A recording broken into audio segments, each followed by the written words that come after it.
So let's review the instructions from your teacher. Your structured notes must be expressed in your own words. If there's something that's really important, a long phrase that's really important, then put it in quotation marks. Do not just cut and paste and then simply change one or two words. You need to really look at your bullet points and then think, how could I summarize those in my own words? Plagiarized structured notes will be penalized, so be careful of this. Your notes are going through Turnitin. Now, by structure, you need to have very clear headings and subheadings. You might also make them stand out by a larger font size or the use of color. The quality of the notes are very important. They should be detailed information, relevant specifically to your focus questions. Don't put just in interesting information, and written in a concise manner. Quantity of notes is also important in this. They should be substantial, and you shouldn't repeat the same sort of information several times over your note-making sheet. So be careful of this.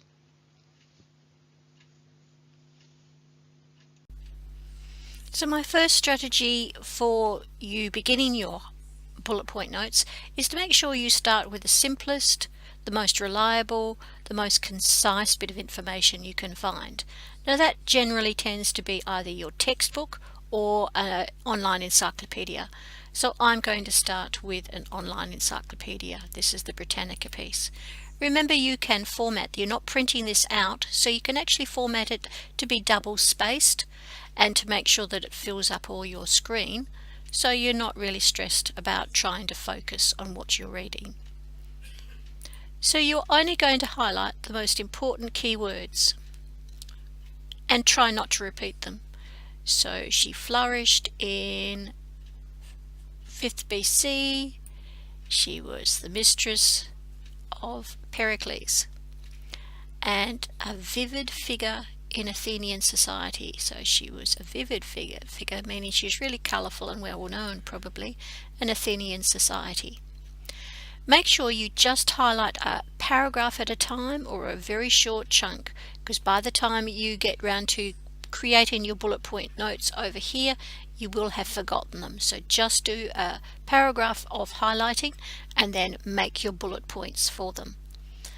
Don't repeat keywords, just short snappy phrases. I tend to break them down into a couple of short phrases rather than big long sections. So make sure you highlight only a chunk at a time, not a big all your raw information, just a chunk at a time. So I've done that, just short phrases, important keywords, no full sentences.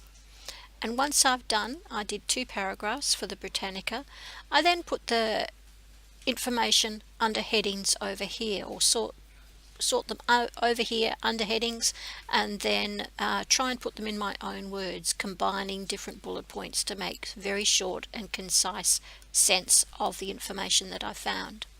So I found a bit about her personal life, a bit about a friend who was positive about her, but not much else. So I'm going to have to, oh yes, and I also found a little quote that I quite liked from Britannica, and so I put that down there for use later if I need it. So because I haven't really answered my focus questions, only touched on 1 or 2, I need to go and find some more information. And for me, it'll be my next web page. That was from Livius. Okay, so I've moved on to the second chunk of information. Now I clicked in here on the structured note and I added a whole lot of returns so that it moved my little note-making box down to the right of my new chunk of notes that I've done. So it just saves me scrolling up to the top of the page and back down again. Now I'm starting to get a better picture of Vespasian, but still I think I need a little bit more. But I've added several pieces to the various headings. I've added an extra one there. Remember, I can make all my headings look alike by highlighting the heading that I like and going to the little format painter brush over here, and then I can make that a heading as well. So I have to find more about this metic status. And I still have nothing about her death. I have a little about her depictions, and I will obviously need to find a little bit more because I need to get my primary source analysis, one little depiction that I can break down into some thoughts. Remember also that if you have a little chunk of information that is distinctly different, and this was talking about Guineas, I don't know how to say it, and I changed my highlighting colour. But definitely looking at my notes, I still need to move on to my third piece of information, and that was out of that book. So remember that if you paste in a scan, and I've just pasted in the scan of the book pages here, I can actually highlight over the top of them and then use that information. I've done my next little piece, the book, and I've still found some areas that I've got some gaps. I'm getting a few more bits of information and a clearer picture of why there's so little known about her. I had to look up a little bit extra, so you start to branch out soon. And looking up specifics, there was nothing about her death, so I had to go and do a Google advanced search to find out about her death. But the next step is to make sure that you check your focus questions.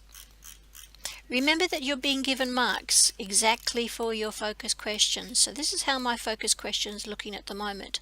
I've gone back and I've put ticks next to the ones, up to 3 ticks if I think I'm a full bottle, or I've got enough information on that question to be able to answer it. And there's some glaring areas that I'll need some more information about.